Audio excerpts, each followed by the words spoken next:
Well, Luke, we're on the threshold of a new beginning for First Image, and we're excited about it. Yep. That the role that God's allowed me to serve in for the last 20 years is in transition, and God has raised you up to become the new CEO here in the coming months, and it's good for us to talk together and review together how God has brought all of that about. Yeah, absolutely. Larry, why don't you talk a little bit about how you initially got connected with First Image? Because I've always found that story to be really compelling. Well, as a pastor for a number of years in Gresham, I became involved in the steering committee of the opening of the Gresham Center back in 1993, and loved the ministry and had held to the convictions about the compassionate way that what was Pregnancy Resource Center at the time met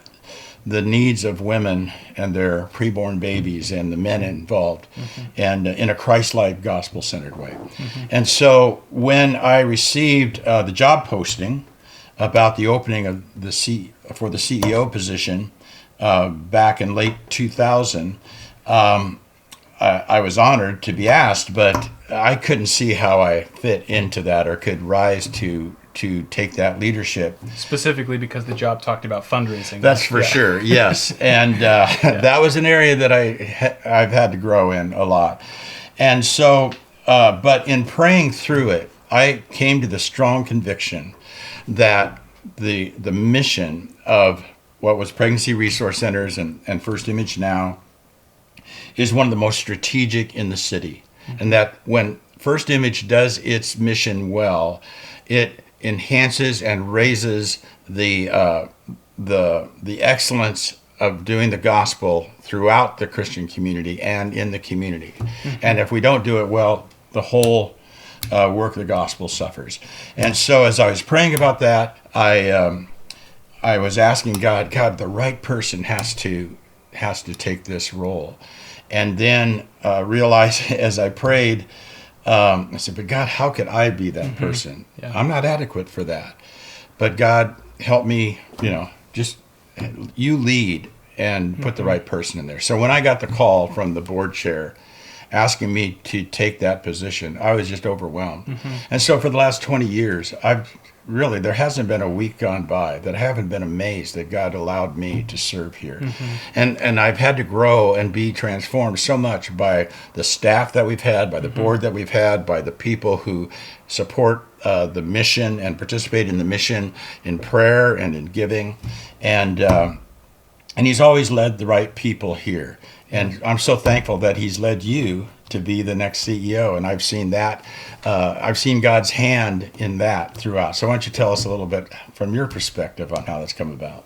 Yeah, I mean, so I feel like every bit of it has been unexpected along the way. I came from a church background. I was an associate pastor, youth pastor for 7 years before I started working here. And my wife Allison and I were intending to plant a church, and so that was actually the process we were in when I got the job posting to work here, because I just was in a place where I needed to have a job for a while, and someone sent me the position for abstinence presenter, which sounded horrible, but I went to the interview, and because I was interested enough to kind of check it out, and went to the interview, and I really appreciated the team, and I went and visited some presentations to see what it was about, and it was so much more dynamic and thoughtful and engaging than I had anticipated for, presenting a very countercultural message around sex and relationships in the context of public schools. So I took that job to direct that program, and I did that for 3.5 years. And then I was at another transition point. You can only talk to high schoolers about sex for so long before you start to feel like you need to, move on to something slightly different. And so, well, and I remember that you, as good as the program was, how much you upgraded it and really set the table for those that you trained to take your place. I appreciate that. Yeah. I appreciate that. I mean, there was a really good foundation when I came into that program. So, yeah, so I was looking towards what was next, and we had someone who was working with First Image at the time, helping on the fundraising side, the development side, and he was actually the one who suggested that that I consider the development director position that had at that point been open for 2 years. Yeah, which I again, remember.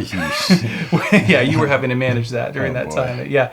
So, yeah, and I was a little, again, it was like, okay, so full-time fundraising job, like, I don't know that I've ever met anyone who does development work that woke up in the morning as a 6-year-old and decided that was what they wanted to do with their life. But anyway, I again was pitched a vision for it that was much more relational and discipleship oriented and compelling than I was anticipating. It felt More transformational. more transformational in the way that we think about generosity and inviting stewardship and all of these things. And so, and it's very, more pastoral. So, so yeah, I was excited to move into that kind of new role, and there's a lot of things about it that were really engaging and interesting, and then I just love doing, communications and meeting with people and talking with them about what they're passionate about and why they love supporting and partnering with the ministry of First Image. So, yeah, and then I guess that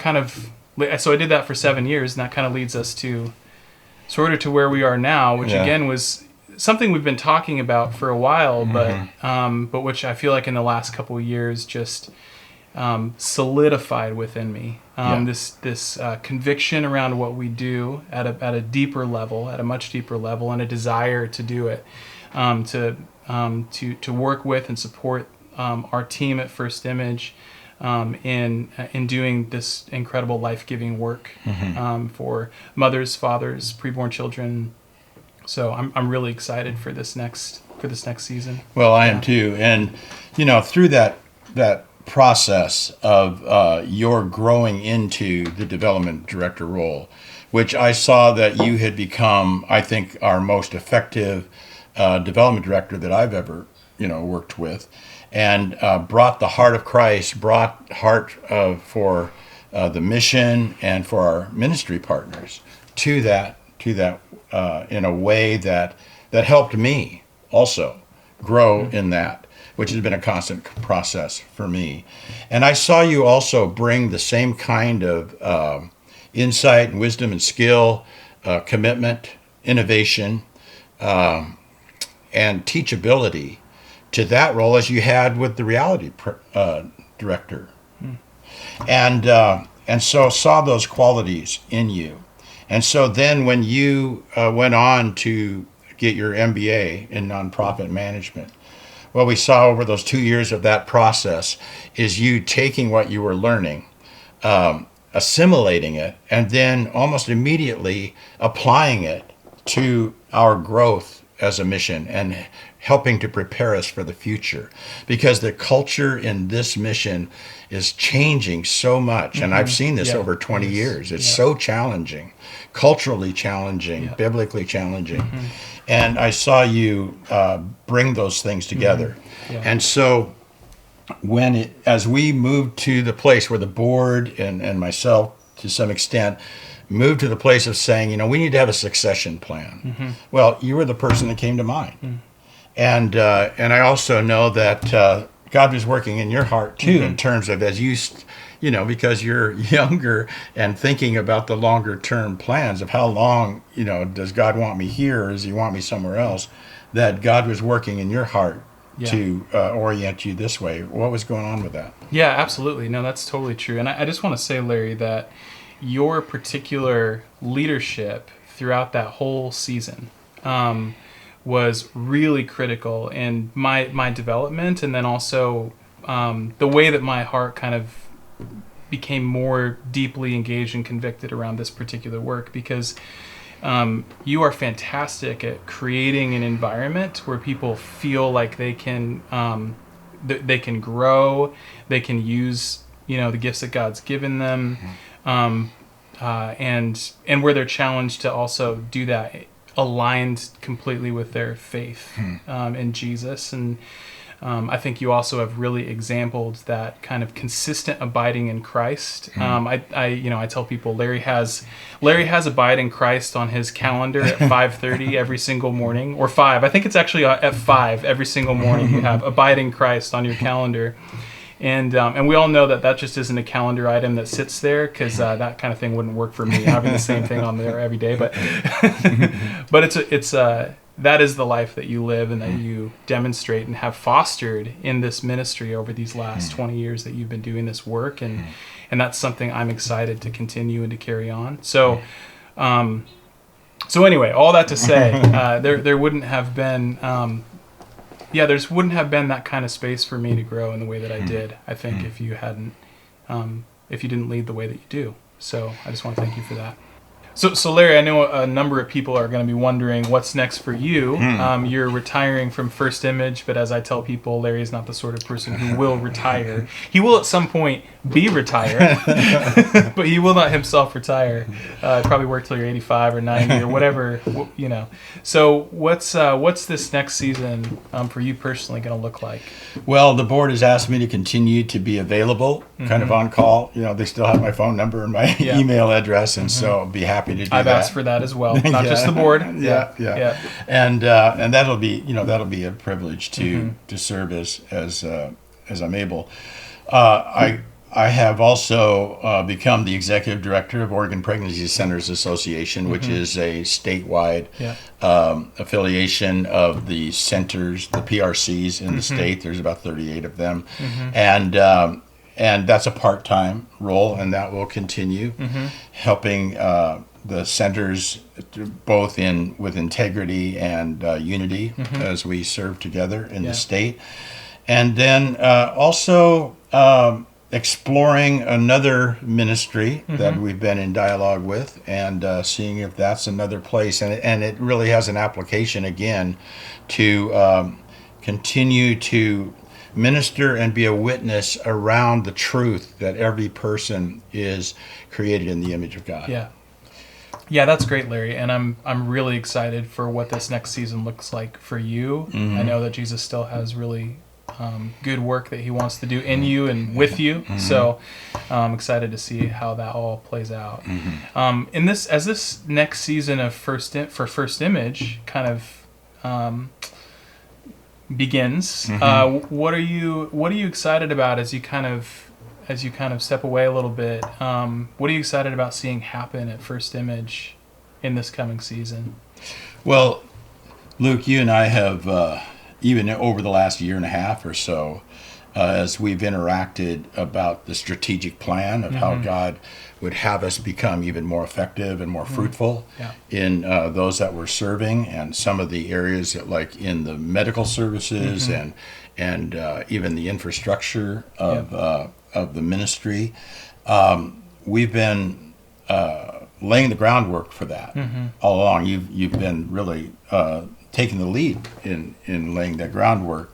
And so I'm excited about the direction that God has been leading, and we've interacted with the board about that and with the staff. And so in some of those upgrading of some areas and some of those changes in some areas, I think will really bear fruit, especially in face of the challenges that we're almost certainly going to face in the changes of our culture. And the churches have gone through such difficulties in our city and throughout the nation. And I think in us doing our job, in the First Image doing its mission well, we can continue to be a support and strength to the church, because we really are an extension of the local church. Absolutely. So why don't you share some of those things, maybe a little more specifically of those things that have already, in a sense, been launched? Yeah, absolutely. Yeah, this has been a busy season for us, or full. I'm trying not to say busy anymore. It's a full season, and we're thankful for it. But so wow, a couple key areas, and there's things happening in different elements, aspects of our ministry. I think most people know that First Image is a family of ministries. We have more than one program that we do. So we have our centers, and most people are familiar with those. And there's some really encouraging things happening in this next year with regard to the work that we're doing in our centers. One of those is upgrading the medical services that we're providing. Our clients consistently tell us that the medical services that we provide are the thing that's really driving them to connect with us. And once they connect with us, they experience way more than just a pregnancy test or an ultrasound. They're having in-depth conversations about their relationships, their sexuality, their pregnancies, their decisions around their pregnancies, and we're working to provide the support and the encouragement and all what they need to be able to move forward confidently, to give abundant life to their children and to experience that themselves. And so that in this next year is our focus, is upgrading that, is enhancing that, and to continue to provide that more deeply and widely. Luke, another reason why it just became so evident that God had his hand on you for even greater leadership at First Image going forward is how much I enjoyed teaming with you, and found a real kindred spirit. And even though we're very different, and we're different on the Enneagram and all that stuff, we were able, and as we processed and talked about all kinds of things in life, I found you to be teachable but confident at the same time, and it really enhanced the overall teamwork and the culture of our team, which is really essential to the health of our internal ministry. And to team up with you and to collaborate with you, and the give and take, and the unity and diversity, like Christ, makes into people, and to be able to do that together. Yeah. That just has really strengthened me. Yeah. It's allowed me to be, to bring whatever I have to the leadership and to the team, and to our ministry, and to do that with more confidence and joy in that. And I also see you do that not only in our relationship on the executive staff level, but I see you in how you draw out the best in your team, in the development team, and as you become more involved in the rest of the directing of the ministry over these recent months, I'm seeing you do that with throughout the staff.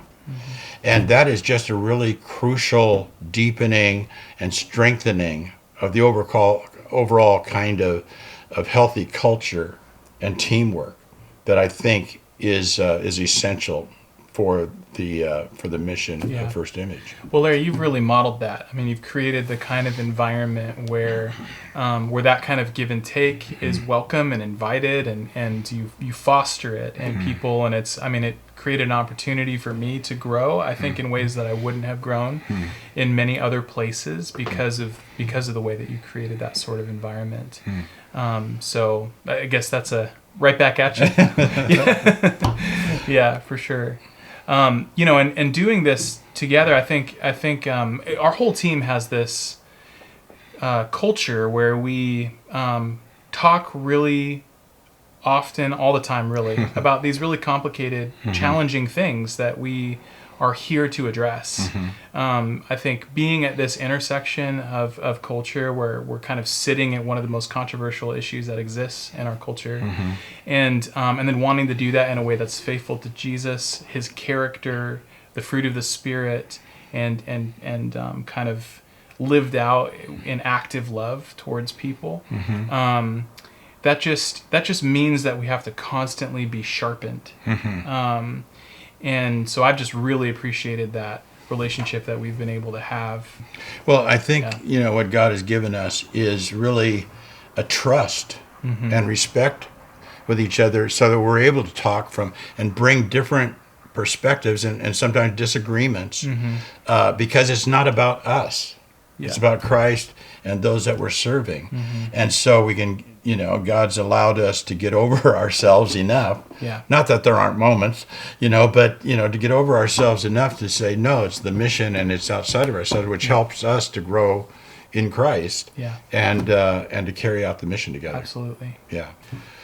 Well, look, as we look forward to where God's going to take First Image, in many ways, we've been laying the groundwork for the future over the last year and a half. A lot of the cultivating of the soil and preparing the staff in how we're thinking about the mission and some of the things that we want to consider and put into place. Why don't you unpack that a bit? Yeah, absolutely. And I just want to say that this leadership transition has been for us internally happening in a more formal way for almost a year and a half. Our staff's known about it for a year, and so a lot of a lot of people will be hearing about it for the first time. But we've been laying the groundwork for this for a while, and that has been such an encouraging process for me.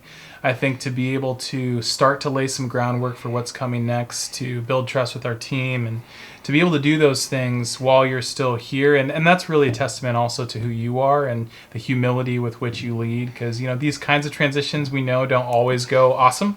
And I'm thankful to the board. Absolutely. And the board's guidance on this as well, because they had to trust us and trust the Lord, that because it can be nerve-wracking when there's a transition like this. Absolutely. So, we head into this next season with a lot of groundwork already laid for where we're going, which is really focused on just enhancing, both deepening and widening kind of the support that we're providing to clients in our centers and to those who are post-abortive. Heart is expanding over this next year to include support for people who have experienced miscarriage and stillbirth and things like that. We're looking at how we can provide more support to very early fatherhood. So we're going to be looking at launching a new initiative that's aimed at supporting very early fatherhood over this next year.